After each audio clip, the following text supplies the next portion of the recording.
ಕರ್ನಾಟಕ ರಾಜ್ಯದ ಏಕೈಕ ವಿಕಲಚೇತನರ ಚಾನೆಲ್ ವಿಕಲಚೇತನರ ವಾರ್ತೆ. ಪ್ರತಿದಿನ ತಪ್ಪದೇ ವೀಕ್ಷಿಸಿ, ಲೈಕ್ ಮಾಡಿ.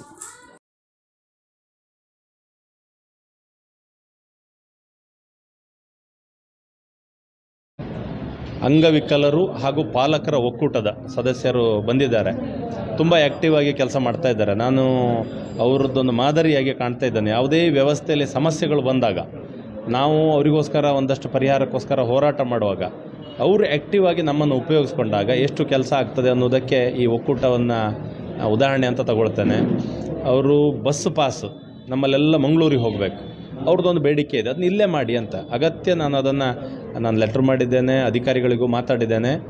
ಬಸ್ ಪಾಸ್ಗಳಿಗೆ ಅಂಗವಿಕಲರು ಮತ್ತು ಅದಕ್ಕೆ ಸಂಬಂಧಪಟ್ಟವರು ಮಂಗಳೂರಿಗೆ ಓಡುವಾಗ ಆಗಬಾರ್ದು. ಎಲ್ಲ ಅಧಿಕಾರಿಗಳು ಇದ್ದಾರೆ, ಆ ಪಾಸ್ ಇಲ್ಲೇ ವಿತರಿಸುವಾಗ ಆಗಬೇಕು.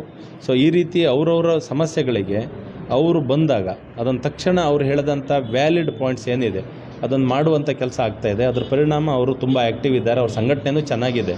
ನಾನು ಹೇಳ್ತಾ ಇರೋದು ಈ ರೀತಿ ತಮ್ಮ ಸಮಸ್ಯೆ ಪರಿಹಾರ ಮಾಡಲಿಕ್ಕೆ ಅವ್ರು ಏನು ಹೊರಟಿದ್ದಾರೆ ಅವ್ರನ್ನ ಅಭಿನಂದಿಸ್ತೇನೆ. ಮತ್ತು ಅಧಿಕಾರಿಗಳು ಅದಕ್ಕೆ ಪೂರಕವಾಗಿ ಸ್ಪಂದಿಸಬೇಕು. ನಮ್ಮ ಮುಖ್ಯ ಉದ್ದೇಶ ಇರೋದು ಅಂಗವಿಕಲರು, ಅಸಹಾಯಕರು ತುಂಬ ಸರ್ಕಾರಿ ಕಚೇರಿಗಳಿಗೆ ಓಡಾಡಬಾರ್ದಂತ, ಅದರಲ್ಲೂ ಬೆಂಗಳೂರಿಗೆ ಓಡಾಡುವಾಗ ಆಗಬಾರ್ದು. ನಾವು ಅವರಿಗೆ ವ್ಯವಸ್ಥೆಗಳನ್ನು ಹತ್ತಿರ ತಗೊಂಡು ಹೋಗಬೇಕು ಅಂತ.